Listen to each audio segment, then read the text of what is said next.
네, 간밤 미국 뉴욕 증시 분위기는 어땠을지 기업별로 섹터별로 짚어보겠습니다. 일단 M7 기업들 상황부터 점검해 보시죠. 전체적으로 혼조세를 오가고 있는 가운데 엔비디아 어제 나왔던 이슈와는 다르게 중국으로의 수출길이 좀 뚫릴 수도 있다라는 이슈를 받아내면서 상승세 보여주고 있는데요. 하나씩 더 깊게 이슈 들어가 보겠습니다. 애플입니다. 에버코어 측에서는 시리 2.0이 애플의 AI 내러티브를 재편할 것이다라고 이야기하면서 목표 주가 상향 조정하고 있지만 주가는 약세 흐름 보이고 있습니다. 오늘 약보합권으로 0.66% 하락한 채 증시를 가져갑니다.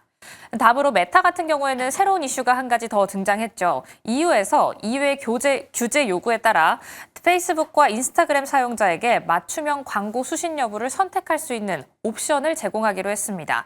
여기에 더해서 EU 관련 반독점법 위반 혐의에 대한 소송은 계속해서 이어지고 있다는 점 챙겨가시면 좋을 것 같네요.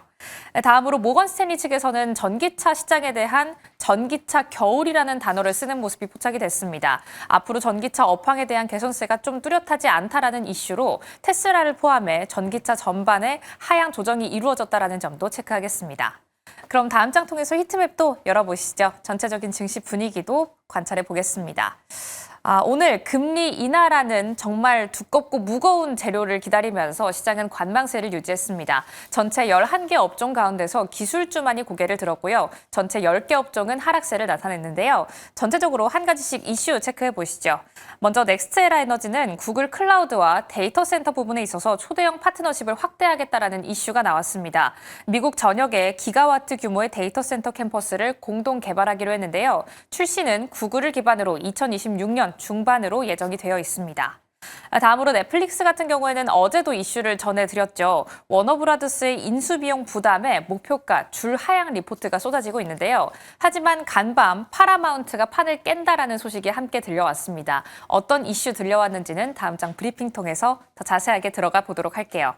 다음으로 기술주단의 이슈 한 가지 더 체크해 보시죠. 브로드컴이 마이크로소프트와 커스텀 칩 설계를 논의 중이다라는 보도가 나왔습니다. 이 때문에 기존 마벨과의 사업이 브로드컴 쪽으로 이동할 수 있다라는 이슈로 풀이되면서 오늘 브로드컴은 2%대 상승부를 켠 반면 마벨테크는 7%대 하락했는데요. 마벨테크 한 가지 이슈가 또 있었죠. 아마존의 AI 칩에 대한 계약 상실에 대한 우려감이 짙어지는 소식이 나왔다라는 보도로 7.11% 하락하는 흐름 보였습니다.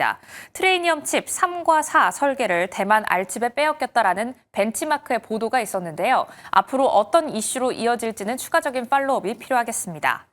마지막으로 코인주 안의 흐름도 체크해 보시죠. 코인 관련해서는 우려 섞인 시선이 계속되고 있는 가운데 스트래티지가 간밤 10억 달러 규모로 비트코인을 추가 매입했다라는 보도가 나왔습니다. 이로써 총 보유액은 606억 달러를 넘어섰다라는 점도 확인하겠습니다. 그럼 다음 장 통해서 어떤 이슈 있었는지 체크해 보시죠. 어제는 넷플릭스가 파라마운트를 제치고 워너브로스 인수에 성공했다라는 이슈를 전해드렸는데요. 이 인수를 추진하겠다라는 보도가 나와서 전해드렸는데 하룻밤 사이에 이 소식이 약간은 달라지는 흐름이 나왔습니다. 함께 체크해 보시죠. 파라마운트가 적대적인 인수를 추진한다라는 이야기가 나왔는데요. 사실 이 이슈 어제 전달해 드릴 때도 넷플릭스의 앞으로의 행보에 있어서 끊임없는 노이즈와 잡음은 있을 수 있다라는 점을 전해드렸습니다. 왜 그랬느냐? 2023년 미국의 법무부에서는 전체 시장 점유율에서 한 회사가 가지고 있는 점유율이 30%를 넘어갈 때 이게 위법으로 판단이 될 수도 있다는 소식을 전해드렸는데 만약 넷플릭스가 인수를 하게 된다면 전체 시장 점유율이 33%가 된다는 사실을 함께 짚어드렸었죠. 여기에 더해서 한 가지 더 살아있던 우려감 섞인 소식은 트럼프 대통령이 이 파라마운트의 창업자 CEO와 함께 이 파라마운트 CEO의 아버지인 오라클의 CEO와도 친분이 좀 두텁다라는 점이었습니다. 이 때문에 트럼프 대통령이 이 인수를 좀 막을 수도 있다라는 이슈도 함께 혼재한 상황이었는데요. 간밤에 관련 이슈가 한 가지 나왔습니다. 월스트리트 저널 측에 의하면 트럼프 대통령이 인터뷰에서 나는 이 결정에 관여하겠다라는 직접적인 뜻을 내비쳤다라는 보도가 나왔는데 이런 소식 이후에 파라마운트 측에서도 적대적인 인수를 추진하겠다라는 이슈가 나온 겁니다. 워너브라더스의 주식을 전액 현금으로 주당 $30에 인수하겠다라고 이야기를 했고요. 이에 뒷받침되는 근거로는 우리가 이 인수에 뛰어들 뿐만 아니라 우리 뒤에 든든한 뒷배도 있다라고 이야기하면서 사우디부터 아부다비 그리고 카타르까지의 국부 펀드도 우리를 지원할 것이다라는 이야기까지 함께 남기는 모습이었습니다. 이런 소식이 나오면서 파라마운트는 오늘 급등하는 흐름을 보였습니다. 개장 이후 이런 소식이 들려오자마자 바로 치솟는 모습을 보여줬는데요. 하지만 월가 측에서는 아직까지 우려 섞인 시선을 보내고 있습니다. 이 인수가 적대적인 인수가 성공으로 끝날지 여부는 아직까지 미지수로 남아있다라는 부분인데요.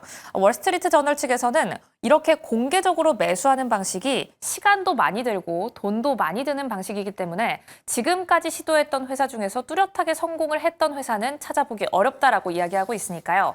과연 파라마운트 vs 넷플릭스 누구의 승리로 끝나게 될 것인지 굿모닝 오늘의 증시와 함께 팔로우업 해보시죠. 그럼 이 안에서 투자 중심은 어떻게 잡아봐야 할까요? 지금부터 바로 고민해 보겠습니다.